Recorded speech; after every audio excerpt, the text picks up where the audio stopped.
यवतमाळ नांदेड रेल्वेच्या कामाची लोकेशन बघण्यासाठी जे आहे तर अर्धापूर या ठिकाणी आलेलं आहे आणि आता कामाची लगबग आपण बघू शकतो की आता सध्या हा जो ट्रक आहे मित्रांनो, तर हा ट्रक आणि असा जे आहे तर या ठिकाणी आता आपल्याला जे ग्राउंड लेवलचं काम आहे मित्रांनो, तर ते सुरू असलेलं दिसतं आणि एक्झॅक्ट हे जे काम आपलं लोकेशन कुठलं आहे तर हे मित्रांनो हा पांगरी रोड आहे.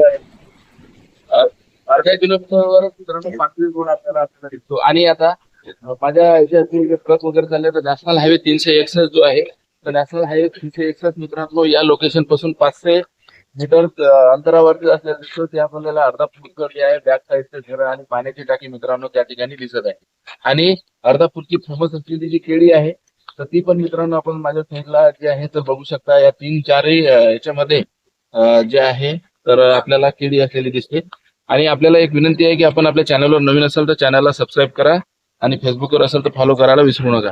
मित्रांनो, आता आपल्या कामाची जी सिच्युएशन आहे तर आपल्या कामाची सिच्युएशन जे पहिला टप्पा आहे तो 37 किलोमीटरचा आपल्याला सुरू झालेला दिसतो आणि दुसरा टप्पा जो आहे यवतमाळमध्ये जो की आपल्याला घाट सेक्शन आहे, मोठ्या मोठ्या म्हणजे अगदी घाटावर जे आहे तर तिथे मित्रांनो पूल आहेत आणि ते काम आपल्याला सुरू असलेलं दिसतं आणि मग म्हणजे यवतमाळ वरून दारव्हा जो टप्पा आहे 42 किलोमीटरचा तिथे मित्रांनो ट्रॅक लेअरिंग सुरू झालेलं आहे. मागच्या 8 दिवसामध्येच मी तिथला व्हिडिओ तुम्हाला टाकलेला आहे आणि मग तिथून जे आहे दिग्रस मित्रांनो तर त्याचंही काम जे आहे SMS ही कंपनी करत आहे आणि दारव्यापासून यवतमाळचं काम पटेल इंजिनिअरिंग ही कंपनी करत आहे. तर SMS इन्फ्रा याही कंपनीचं काम जिथे बंजारा समाजाचं आपल्याला माहित आहे मित्रांनो पोहरादेवी ही काशी आहे तर त्या ठिकाणी स्लीपर पण आलेले आहे आणि आता गिट्टी हातरण्याचं काम दिग्रस या सेक्शन मध्ये पण सुरू झालेलं आहे. परंतु मग खरा टप्पा चालू होतो मॅक्स इन्फ्रा कंपनीचा जे की आपल्या म्हणजे दिग्रसच्या सेवानगर पासून मित्रांनो म्हणजे उमरखेड पर्यंत आपल्याला त्या ठिकाणी 6 टनल असलेले दिसतात. तर ते 6 टनल मध्ये निश्चितपणे मित्रांनो त्यामधला जो सर्वात मोठा टनल आहे तो शिळोण्याचा आहे आणि शिळोण्याला दुसरा एक टनल आहे तो थोडा कमी आहे. त्यानंतर मग हर्षीचा टनल हा 400 मीटरचाच आहे. मग आणखीन एक टनल आपण दिग्रसकडे जात असताना तो दुसरा टनल आहे मित्रांनो बेलगव्हाणचा. मग बेलगव्हाण हा ऐतिहासिक दृष्ट्या देखील महत्वाचा आहे कारण बेलगव्हाण याच पुसदच्या जंगलामध्ये मित्रांनो त्या ठिकाणी जंगल सत्याग्रह झाला होता. त्या ठिकाणची टनल 2.5 किलोमीटरची आहे.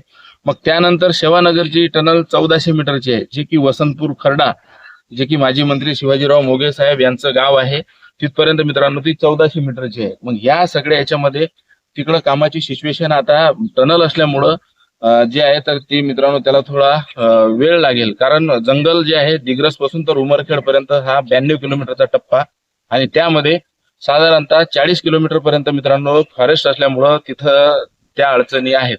परंतु निश्चित आता दिग्रसचं जे आता स्टेशनचं काम आहे तेही सुरू झालेलं आहे आणि स्टेशनच्या कामासोबत तिकीट घर वगैरे आणि आपल्याही परिसरामध्ये आपण आता स्टाफच आहे तो स्टाफही जे आहे मित्रांनो या रेल्वेच्या कामासाठी सातत्याने आता इथेही काम आपण वगैरे जे आहे आणि याची जी हाईट आहे मित्रांनो बघू शकतो आपण जमीन लेवल पेक्षा आपल्याला हाईट जी आहे तर जमीन लेवल पेक्षा या ट्रॅकची आपल्याला हाईट मित्रांनो निश्चितपणे 25 ते 30 फूट आपल्याला उंचावर असलेली दिसते. म्हणून या कामाला आता वेळ किती लागेल हा सगळ्याच्या मनामधील प्रश्न आहे. परंतु आपलं ट्रॅक लेअरिंगचाही एक टप्पा सुरू झालेला आहे आणि त्यानंतर दिग्रसमध्ये ट्रॅक लेअरिंगचं काम 3-4 महिन्यात मित्रांनो सुरू होत आहे कारण की वाईगौड या ठिकाणी गिट्टीचं आतरण्याचं काम सुरू आहे. गिट्टी नंतर मग ट्रॅक त्यावरती बसवण्यात येईल आणि आपण याही परिसरामध्ये निश्चित काही दिवसातच आता जे मोठे मोठे पूल वगैरे आहेत तेही काम बनायला सुरुवात होईल आणि लवकरात लवकर आपण आशा करूया की हा प्रोजेक्ट लवकरात लवकर सुरू झालेला म्हणजे झाला पाहिजे.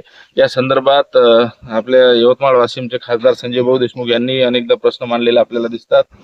तसेच मागीलही खासदार माजी खासदार भावनाताई गवळी असेल त्यानंतर आपलं म्हणजे या सगळ्या यांनी आपल्याला मित्रांनो हा प्रश्न मांडलेला दिसतो. तर निश्चितपणे हा रूट आपला लवकर सुरू व्हावा आणि विदर्भ आणि मराठवाडा हे दोन क्षेत्र कनेक्ट या माध्यमातून होईल आणि शेतकरी विकास सोबतच बेरोजगारांना देखील आणि आपल्या ट्रान्सपोर्टमध्ये सगळ्यांचा आपल्याला विकास होईल. ट्रान्सपोर्टसाठी एक चांगली सुविधा होईल. निश्चितपणे हा प्रोजेक्ट लवकरात लवकर पूर्ण व्हावा हीच अपेक्षा. धन्यवाद.